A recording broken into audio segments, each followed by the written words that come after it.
Welcome back, everybody, to the Peer-to-Peer Policy Pod. I'm Brian Morgenstern here with the great Zach Whiting, back from the Bitcoin conference in Las Vegas, the biggest Bitcoin conference in the world, maybe the biggest ever. 35,000 people jammed into the Venetian, the beautiful Venetian in fabulous Las Vegas. We have a jam-packed show this week. We will recap that big conference. We'll recap the Texas legislative session, which just wrapped up with a little bit of Latin. Sine die is what they call it. There are major Bitcoin purchases happening in the market, big congressional updates on very important legislation, and much more. First, remember to follow me on X at MorgensternNJ. Follow the pod on Rumble, YouTube, Apple, Spotify, or wherever you get your pods. Zach, where should we begin? Well, I'll begin on sine die when we adjourned from the legislature in Iowa. Our Secretary of the Senate, who's a lawyer, would always pronounce it sine die to everyone else that would roll their eyes. But I would say, Charlie, I appreciated your Latin skills.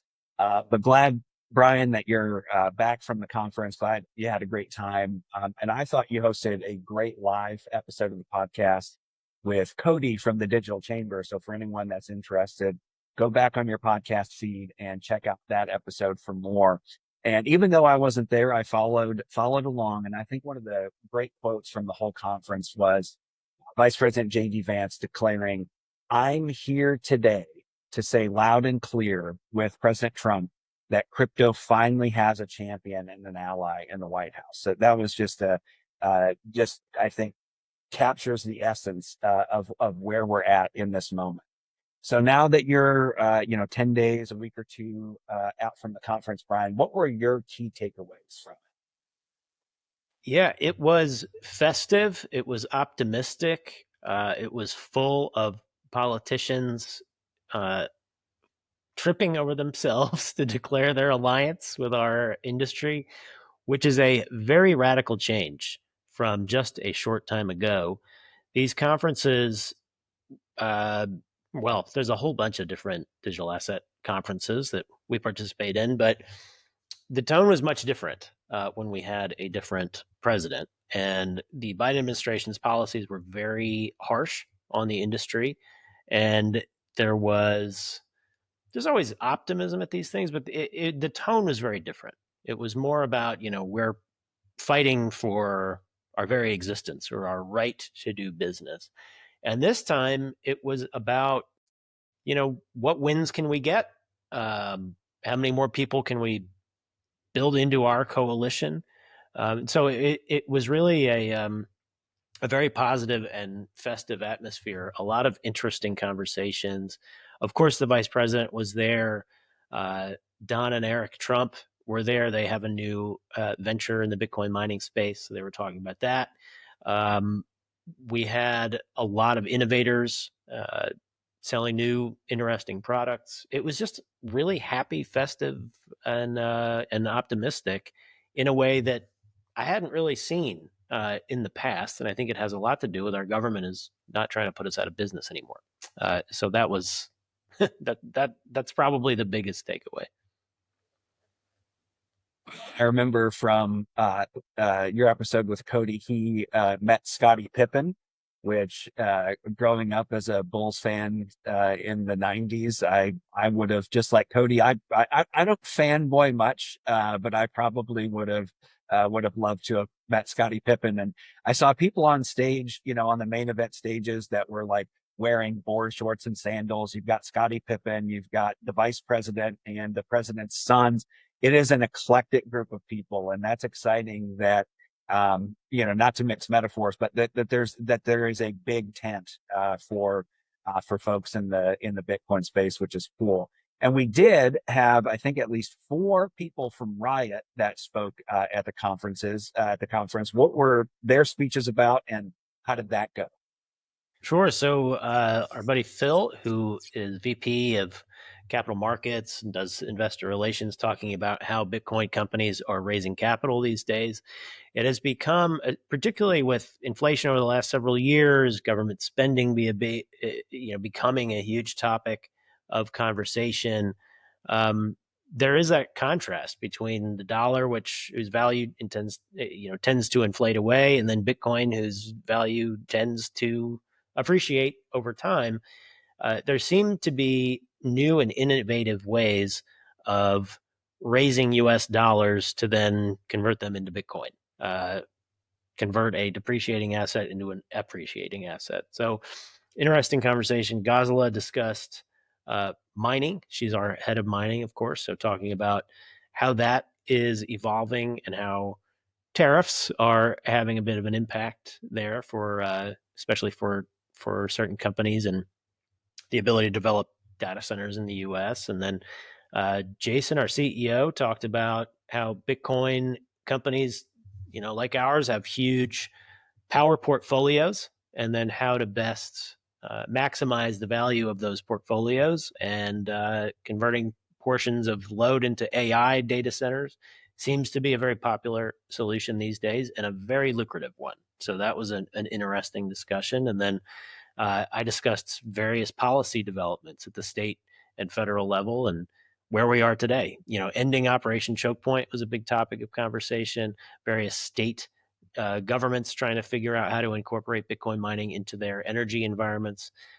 So really interesting stuff, especially if you're a Bitcoin nerd like us. So it was very interesting, productive, and like I said, optimistic. That's exciting to hear, and I after session, the legislative session, there were some events here, sine die, wrap up parties and things like that. And I was at one with the Texas Blockchain Council, and I was speaking with someone on their staff there, and he said, he's walking around and he has, there's name tag or his shirt on that said Texas Blockchain Council, and he's like, he's like, it was the most he'd ever felt like a rock star, that there were just people just, tripping over themselves to come over and talk what's Texas doing, and that kind of thing. And so it's nice to see that, that there is that energy and enthusiasm. And I've only been at one or two events with Gazala, but in a room of, probably 200 people, she was a rock star in that room. So I can't imagine what it's like for her with 35,000 people around. But that's great to hear that the energy and the excitement is there. And I have already spoken with people who are excited to go back already for next year. So we'll let the organizers have a day or two off to recover, but we'll get back to planning. So back here in Texas, as we said at the beginning, the legislature wrapped up its 89th legislative session on June 2nd, sine die, or sine die, depending on how you like to pronounce that. And there were a lot of big wins for Bitcoin. There was establishing the strategic Bitcoin reserve. There was an anti-central bank digital currency resolution. There were bills with rules for crypto ATMs and abandoned digital assets and more. So overall, Brian, how would you rate this session for Bitcoin? I would give it probably an A minus. So the strategic Bitcoin reserve, definitely a positive step. I think cements Texas's role as Bitcoin country, as I think the leading state for Bitcoin in the U.S. and really, for digital assets. I mean, the governor, lieutenant governor, other leaders, speaker have been very vocal about welcoming innovators to Texas. They want the jobs, they want the economic growth, they want Texas to thrive. Establishing the strategic reserve, I think, was important both for the financial health of the state, that they can finally start joining in the upside of Bitcoin for the benefit of their citizens. It's also symbolic in that it shows really that they are open for these kinds of businesses. They are open to innovation, and they want to kind of future proof Texas against any federal policy or sort of global trends that may come down the pike. So that's a very positive step.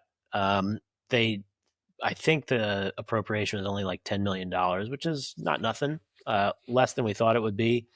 Um, the other major issue, and there were a lot of bills we were tracking, but the other major one is SB6, the energy bill. And that wound up in a better place than it started. It does show that the government's still concerned with grid stability, of course. There's always a lot of press about that. There have been, of course, tragic events relating to energy in the past in Texas. So they want to prevent any disruptions, particularly for regular ratepayers, like your everyday household. Um, so they're a little worried about the growth of data centers in the state. They want them, they want the businesses, but SB6 is a little bit restrictive. They're creating a new emergency shutoff program if it's ever needed. They are looking at the way they allocate transmission costs. They look to upgrade the state's electric grid. And that introduces some new uncertainty into the state and in how businesses like ours operate. So that I'd say not unexpected, not ideal, not bad, but that's why it's an A minus and not an A plus, basically, is that, there's still work to be done now on the regulatory side following those pieces of legislation. Overall, good. Could have been better, could have been worse, mostly very good. That's how I would rate it. I think that's a fantastic, but a very fair assessment. And this is one of the things that, is going to be the key is you have legislatures that pass laws. They're here for their 5 months and they go home. But how these bills are implemented, I think is going to be key. And so we engage with the regulators in the interim, and then the legislature does have the opportunity. They do here in Texas interim charges, interim hearings. So there is still an opportunity for the legislature to have their voice in this process. But certainly the industry will be watching closely and will be very engaged on that. Overall, I look at I try to look at Texas in a vacuum, but then Texas compared to other states, and there was so much energy, excitement, enthusiasm about strategic Bitcoin reserves in particular, like dozens of states, at least 24. One source I read said it was upwards of 30 states that did it, and you had Arizona and New Hampshire kind of go first. But I think if you take a step back and look big picture, I really do think the Texas bill, the Texas model, is the strongest model for establishing this. And as you said, the appropriation may not have been where some folks wanted, but hopefully that's something that we can build off in the future. And so pivoting from government buying Bitcoin, there were also some major private purchases and folks that are stocking on Bitcoin. So we had the video game retailer GameStop, who's in the news always for wild things. They're in the news again. They recently announced that they purchased 4,710 Bitcoin, estimated by a headline at $513 million. And the Trump media company also announced it's going to raise $2.5 billion to purchase Bitcoin, which, according to one source, would make it the third largest corporate holder of Bitcoin, supplanting, interestingly, Riot. So we'll just have to mine some more Bitcoin to hold on to number three. But all joking aside, Brian, why is this significant? And do you see this trend continuing of private companies that are outside the traditional Bitcoin space acquiring and holding Bitcoin? Yeah, I do, and I'll steal an idea on this from Vivek Ramaswamy because he presented at the Bitcoin Policy Institute about Bitcoin as the new hurdle rate. So obviously, GameStop and Trump Media are not really Bitcoin companies, but they're adopting Bitcoin treasury strategies. Rumble has one as well. The most famous one is Strategy, formerly MicroStrategy, which was a software company that was kind of middling along in the markets. And then when they adopted a Bitcoin treasury strategy, their stock went to the moon. So the hurdle rate I see developing is when you're deploying capital, if you are really any kind of company, the decision you're going to have to make is, do we build another factory or another plant or launch another advertising campaign or do any kind of big expenditure are we going to get a return on that is greater or less than holding Bitcoin? So I think Bitcoin is the new hurdle rate for capital deployment is an interesting concept. I hadn't thought about it quite in those terms until Vivek gave that presentation, but now it's making an awful lot of sense. And when you're seeing kind of household name, companies start to take this approach, I think it actually is starting to develop in the market. I think right now there's some novelty to it. It's a bit of a new idea. So I think there's probably upside return at this point in time for companies who make this leap. At some point, if it becomes more common, or let's say Bitcoin at some point hits gold parity, it goes 10x from here, and then it hits gold parity, and it sort of plateaus for a while, and maybe it doesn't rise at the rates that it's been rising at as the best performing asset of the decade. Then maybe things cool off a little bit. But I think for the time being, it really is becoming the new hurdle rate for capital investment, which I think is a huge development that everybody should be paying attention to, especially if you're looking at private and public markets. This is a very big deal that these companies are making hundreds of millions or even billions of dollars worth of Bitcoin purchases as a treasury slash investment strategy, rather than spending more money on the operations of their core business. I think it's a very significant development and something that everybody should be paying attention to. Yeah, I think that's a great point, and it's not just wild CEO saying, "Hey, I'm gonna buy 3 or 4 Bitcoin or something like that." And it's not the companies buying 3 or 4 Bitcoin. These are significant investments. In the case of GameStop, over $500,000. Half a In the case billion. of Trump, yeah, or half a billion. Excuse me, $500,000,000, 513 million. Thank you.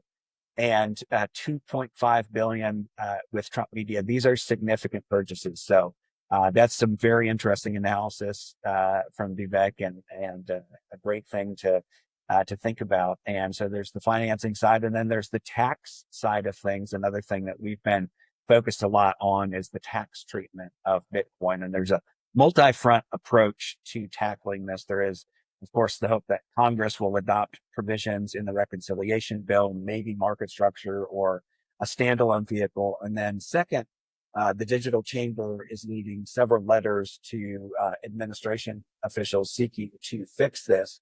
So what is the latest updates on the tax treatment of Bitcoin? It seems like such a slam dunk. It seems like such an easy issue to fix, but what's the hang up on actually getting this done?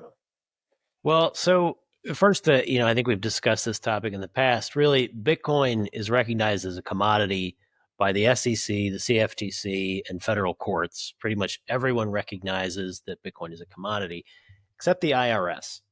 The IRS is an outlier. And so when you mine Bitcoin, that should be taxed the way other commodities are taxed. So when you pull gold out of the ground, or you harvest corn, or whatever your commodity is, you're not then taxed on the value of that item when you possess it. You're taxed when you sell it, minus your cost of creating it. I mean, that makes sense. Otherwise, you'd have to have a fire sale of your assets just to pay the taxes on those assets. This is why a tax on unrealized gains, or a wealth tax, I think similarly is a bad idea. It's the reason why the death tax became such an important issue when talking about family farms and the like, people having to sell their farm just to pay inheritance taxes.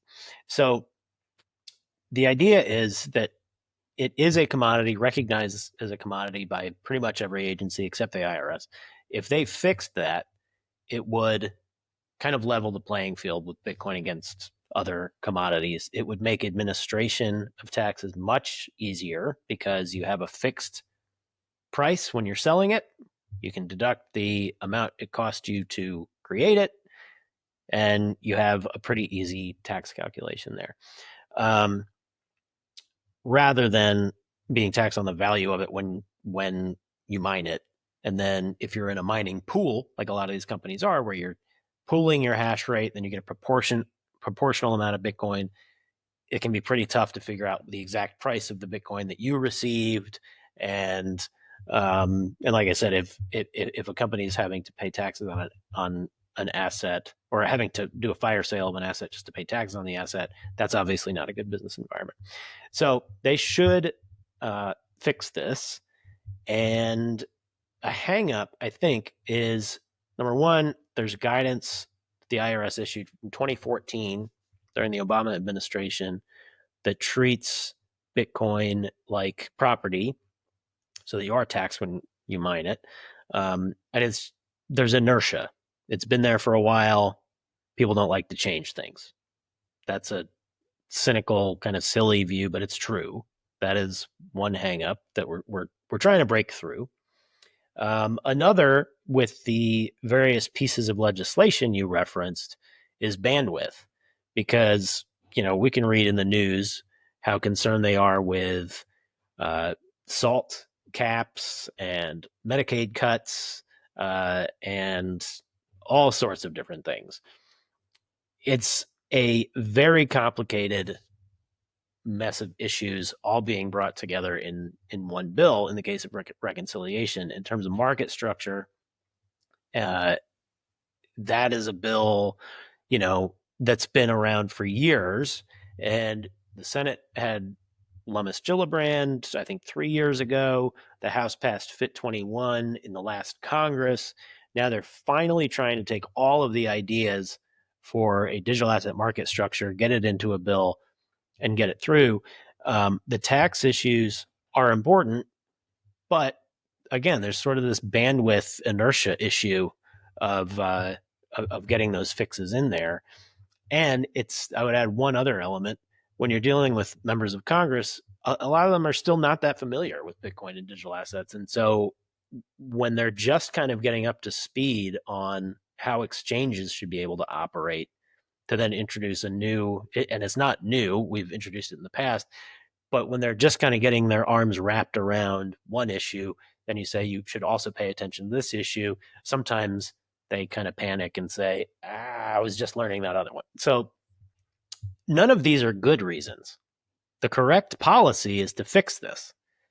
But when you're dealing with government, which has 1,000 different priorities on any given day, it can be a little difficult to have your priority punch through. So that's kind of what we're dealing with at the moment. Our trade association, the Digital Chamber, is leading an industry letter and hopefully a congressional letter on this to try to get some traction. Senator Lummis, God bless her, is fighting the good fight in the Senate. She's introduced a 3-pronged approach with language that we're hoping to see in reconciliation. I think there's been, again, sort of this bandwidth blockade that has been in the way, but hopefully she'll succeed. And her approach is a 3-pronged stool, because you have to consider the revenue implications to the government. So she has the fix of treating, mining and staking rewards as commodities, introducing a de minimis exemption for digital asset transactions, which would just put them on par with every other currency, by the way. If you're buying something in the US with euros and there's been appreciation versus the dollar, you're not paying capital gains on that if it's a small enough transaction. It's not worth the IRS's time. So just treating digital assets in the same way. And then the third leg of her stool is a wash sale provision, where if you exit a position in the market, you are not supposed to retake that position for 30 days, so that people aren't trading on volatility, basically. That's my understanding of it. And that would generate some tax revenue if she did that, which means that the combination of these things, you'd have probably revenue go down a little bit, maybe with the first two, it'd probably go up a little bit with the third. So all three of these have revenue implications, but she thinks that the end result is that it would all kind of work out probably to the taxpayer's benefit. So that's her approach. I'm hopeful that she'll be successful. And if we get it in legislation, it's permanent and it doesn't depend on the pendulum swinging in politics. So that's ideal. The next best is that the administration can just fix these things using their authorities. And that's the other avenue we're taking. So we're taking an all of the above approach, and hopefully one of them will work. We will see. I hope that we're on this pod in the next, couple of months celebrating a great victory that they have corrected the state of the law with regard to Bitcoin taxes. That was a really long rant, but sorry, it's not the easiest issue to explain. And I don't want to, at the risk of giving, Congress too much grace, I think this does highlight the bigger picture, though, the importance of, how the committee process works, because you do find that with, 535 members of Congress, maybe, 50 of them between both chambers are on these committees of jurisdiction. And there are literally, as you mentioned, hundreds of members that aren't up to speed on how these technologies and services work. And secondarily, they have their own, priorities and things they're focused on. And the majority has a lot of priorities across a lot of committees. The president has his priorities across a lot of committees. So sometimes when we're so focused, on the world, we're in our world and our issue area, we're saying, man, we just get this done. But there still is some education to do out there. But that is the importance of having this robust committee process, which they're doing. But we have some great leaders, some great champions on this, and using their expertise to educate other members, I think you see it at the congressional level, you see it at the state level. That's how a lot of these things get done. We've seen that in Texas, when there's a lot of folks that look to, Representative Kurt Leone or Senator Parker, this session Senator Schwartner on some of these issues. So hopefully we'll see some movement and some education and to members of Congress. I want to also pivot over. We've kind of been a thread through here, but market structure. So speaking of committees of jurisdiction, you have House Financial Services on one hand and the Agriculture Committee on the other hand. And some might ask, what in the world is the Agriculture Committee doing? Well, they have jurisdiction over CFTC. So that's why we have the Agriculture Committees having a voice in this. But we had Financial Services and the Agriculture Committees that held hearings on the bill last week. There's a markup on the cards for this week. My read was that the Ag Committee hearing was productive, maybe a little more bipartisan and focused on the issues, while Ranking Member Maxine Waters took the Financial Services hearing off the rails and held another shadow hearing last week. But in any event, as we mentioned, this is moving quickly. And so you've kind of brought it up, but just as kind of in that spirit of educating others, what is the purpose of a market structure bill, and is having a bill or this bill, is that preferable to the status quo? Yeah, it's a great question. So a lot of this is informed by past experience. So during the Biden administration, of course, Gary Gensler, as chair of the SEC, was sort of public enemy number one when it came to the digital asset space. So a lot of companies, Coinbase, Kraken, pick your exchange, they had really big problems with what they called regulation by enforcement, which I think was fair enough. There weren't clear rules for fitting these new products into an old legal and regulatory paradigm. So they want definitions, to decide who gets jurisdiction over what. Now, Bitcoin's a commodity. Some people say Ethereum's a commodity. A lot of other tokens, you have utility tokens, you have just kind of collectibles, meme coins. What really is a security? What's a commodity? What's just a collectible, in this space? And who should have jurisdiction in terms of regulating those markets, preventing market manipulation, protecting consumers? And they don't want it to depend on who's the president as to whether they're going to be rich or in jail. Like they don't want that pendulum swinging back and forth. So drawing those jurisdictional lines and memorializing them in statute is what they're looking for. And that would help the US. We're usually the leaders in innovation when it comes to industry as well as lawmaking.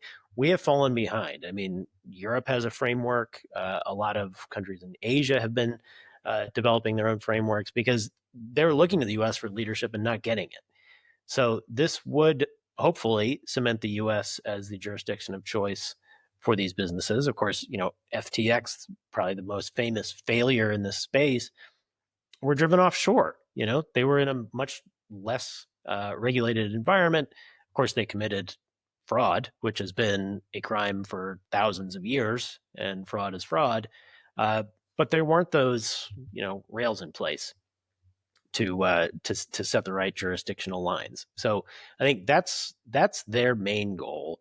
And I think there's some value in that. I think your true laser eye Bitcoiners don't really care either way that much.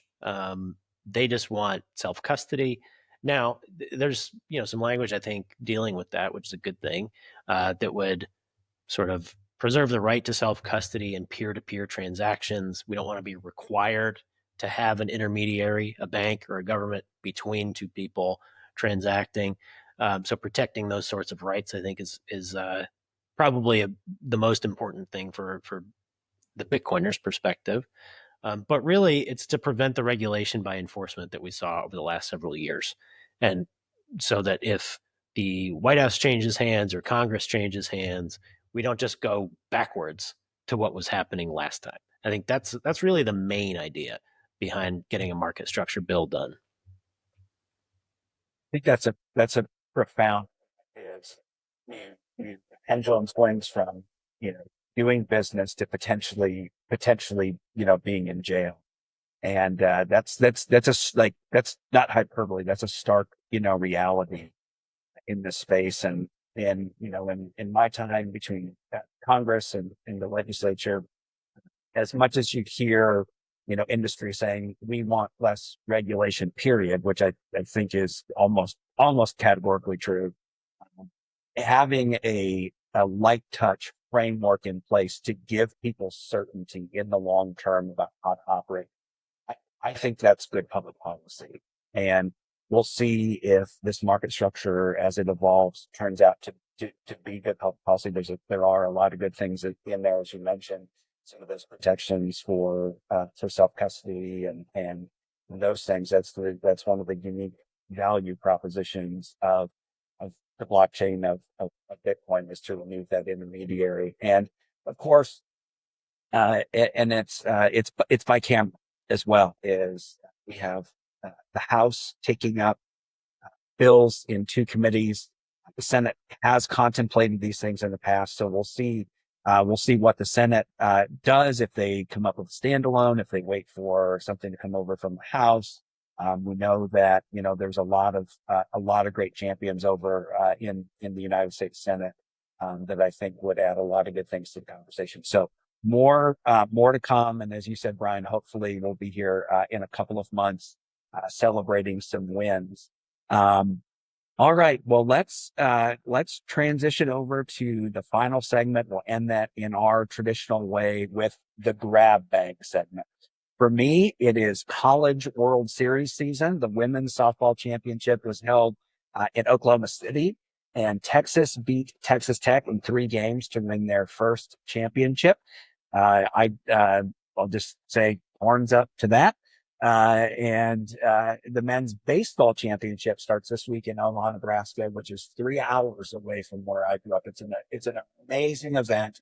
I would like to say rest in peace to my alma mater, the Stetson Hatter baseball team, which got bounced in the regional round alongside number 1 Vanderbilt and number 2 Texas. So to that, I say horns down.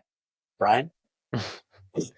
So mine, I usually try to do something light and funny and not necessarily Bitcoin related, but this week there was something that sort of brought a whole bunch of relevant topics together. Anthony Pompliano has talked about this. A lot of great Bitcoiners have talked about this, but none other than the CEO of Coinbase brought this point up on Twitter. And so since it's kind of been bubbling up now for years, really, and it was articulated, pretty concisely, by Brian Armstrong. I just figured I'd highlight this tweet. He said, if the electorate doesn't hold Congress accountable to reducing the deficit, start paying down the debt, Bitcoin is going to take over as a reserve currency. I love Bitcoin, but a strong America is also super important for the world. We need to get our finances under control. So with Doge having been such a big topic of conversation over the last few months, now Elon Musk declaring war on Trump for some reason, and departing his government service, Congress being reluctant to even pass a $9 billion rescission package, setting aside the 160 billion per year that I think Elon Musk was recommending. It really does seem like quite the hill to climb to actually finally get our government fisc in order. Senator Johnson, of course, throwing up roadblocks to the reconciliation bill if they don't go back to pre-pandemic spending. A lot of relevant conversations. And really, that comes back to one of, not the, but one of the value propositions of Bitcoin. If you think that our monetary and fiscal policy is not that sound and it will lead to more inflation and the debasement of the dollar, then Bitcoin is your safe haven asset. Some people just use the market in general, which tends to outpace inflation. Some people use gold, which has performed really, really well. And I think the next generation is turning to Bitcoin. And so that, again, ties it all the way back to the beginning of this conversation, which was, is Bitcoin the new hurdle rate? Are people just going to acquire dollars as cheaply as possible to turn them into Bitcoin because they're not confident that the government's going to get their finances under control? So I just wanted to highlight that tweet because it sort of encapsulates a lot of what we talked about and a lot of these relevant conversations that are flying all over the world with regard to monetary policy, fiscal policy, and how do people save for retirement? How do they buy a house? How do they provide for a family? I thought that was important. So I got away from our usual light, fun grab bag, and I figured I'd use my grab bag to highlight that statement and how it kind of ties everything together. It's a grab. So we talk about whatever we want, and it might be a dangerous future episode, but I would say I'm amazed that the Trump Musk marriage lasted as long as it did. And I have Walter Isaacson's book over on my shelf, and wonder if he's kicking himself that he didn't get to include all of this in his book. But frankly, you could write another one. But there's a lot of personalities, a lot of drama there. But the goal being, trying to advance good public policy, and as we can see, there's a lot of people with a lot of different views of what that policy is. But that's what good policy is, and so that's a great way to wrap this up, and a great bow, I think, on this episode. Well, that is all for us this week, everybody. Thanks for joining. Don't forget to subscribe, follow us on Rumble, YouTube, Apple, Spotify, wherever you get your pods. And remember to follow me on X at MorgansternNJ. And we will see you next week, or next week, maybe later this week. I don't know. We'll keep you posted. We're going to get into our regular cadence one of these days soon. But we'll see you again on the Peer-to-Peer Policy Pod. Thanks, everybody.